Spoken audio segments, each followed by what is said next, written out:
he frequently serves as a tragic character, one that wants to be heroic like his counterpart, but always ends up serving Superman's enemies. He's like your exact opposite. So he's Bizarro Jerry.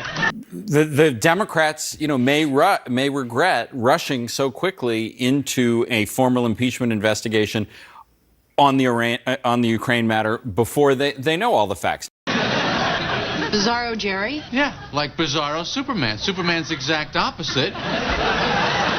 Who lives in the backwards Bizarro world. I think there are great risks here, and no one really knows how this is going to play out. You could end up, in fact, invigorating the president's chances. You could end up losing many Democrats in the House if people react poorly to this, and you could end up with a president reelected and unbridled in his power. Bizarro.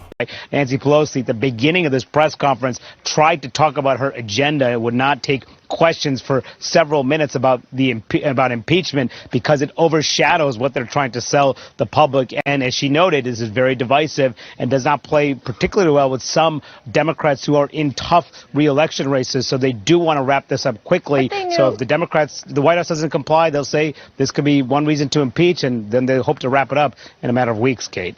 But they knew, Manu, and that's one of the reasons why Nancy Pelosi hesitated, one of the many reasons why Nancy Pelosi was not there on impeachment proceedings for so long, is she knows that, yes, technically they can walk and chew gum at the same time, and yes, they can pass legislation, but when you are dealing with the consideration of impeaching the president of the United States, that is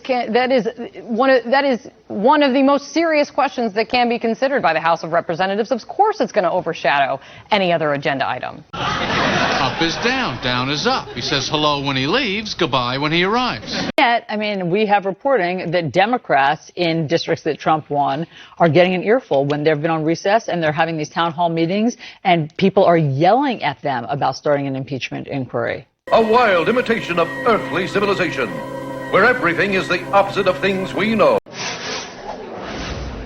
Now, he also declined to comment when I asked him if anybody on his staff knew the identity of the whistleblower. This coming, of course, after his office acknowledged that the whistleblower had reached out to a staff member and to essentially determine the process for filing a complaint. This after Adam Schiff had said publicly that they had not had contact with the whistleblower. They had not spoken to him. Shouldn't he say bad bye? Isn't that the opposite of goodbye? Nope. No, it's still goodbye. Congresswoman, I wanted to ask you, because one of our experts just made a point that our political analysts agreed with, which is that when Democrats are focused on process, which is the Trump administration is making this happen to some degree, but this focus on subpoenas, who's not testifying, stonewalling, instead of say what is the narrative, right, of what is in the transcript, that it's not really a compelling argument for swaying the public or Republicans. Who is that? Ah, that's right, you weren't around. Long story short, somebody tried to clone Superman, but ended up with opposite Superman. Bizarro is evil? No, he's harmless. The purpose of having a press conference like that, if all this stuff is just unproven, not linked to anybody, no proof of wrongdoing by anybody, and all of it is false. Man, are you polite. I will never have your job. Let me give you another interpretation of that. The congressman put his foot in a cow pie and said, isn't this cool? What a hot mess that was. They don't know where this stuff came from. I could have sent it for all they know. He clearly hasn't reviewed it. He hasn't had the time to review it, so we don't know exactly what's in there. He comes to us and says, despite the fact that he jumps out to a press conference 10 seconds later, it's not clear why this was such an urgent matter. And he also says it's not even clear this is relevant to the investigation we have underway. But we need to break through a press conference because we think he's going to say something significant. Let me cut to the chase. He didn't. That was a hot mess in my judgment. Does he live underwater? No. Is he black? Look, just forget the whole thing, all right? Reporters keep asking Joe Biden to explain more on his son's involvement in these companies overseas, and he gets frustrated with members of the media when they try to get those answers. Will he explain that? These are a couple of my friends. This is Gene, and this guy we just called Feldman. Bizarro world. But listen to this when Joe Biden was asked by a reporter about his son, Hunter Biden, and his position on the board of that Ukrainian gas company. Listen to this. Mr. Vice President, how many times have you ever spoken to your son about his overseas business dealings? I've never spoken to my son about his overseas business dealings.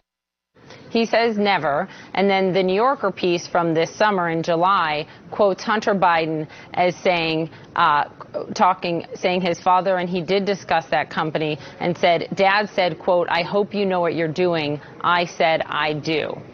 Does it raise any questions for you? Well, clearly something needs to be cleared up at this point, all right? So, yes, of course, I would want an explanation on that. Hello, Kevin. Hello, Vargas. Biden does have a problem here, by the way.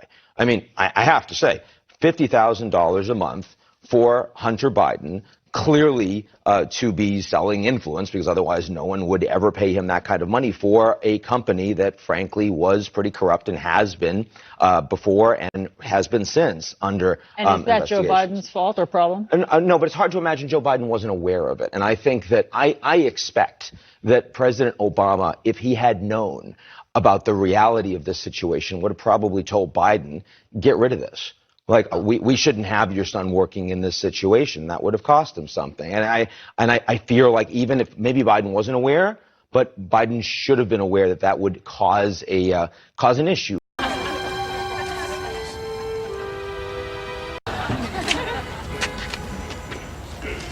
Jerry, George, Kramer, this is Kevin, Gene, and Feldman. How they plan to get there. You seem there to be accusing some of your rivals of not being upfront about how they intend to pay for Medicare for all. Stephen Colbert earlier this week seemed to suggest that Senator Elizabeth Warren wasn't being upfront. You know, Senator Warren is known for being straightforward and was extremely evasive when asked that question. And we've seen that repeatedly. I think that if you are proud of your plan and it's the right plan, you should defend it in straightforward terms. And I think it's puzzling that when everybody knows the answer to that question of whether her plan and Senator Sanders' plan will raise middle-class taxes is yes, why you wouldn't just say so and then explain why you think that's the better way forward. I guess I've been at Reggie's. The Bizarro coffee shop? Kevin and his friends are nice people. They read. I read. Books, Jerry. Oh.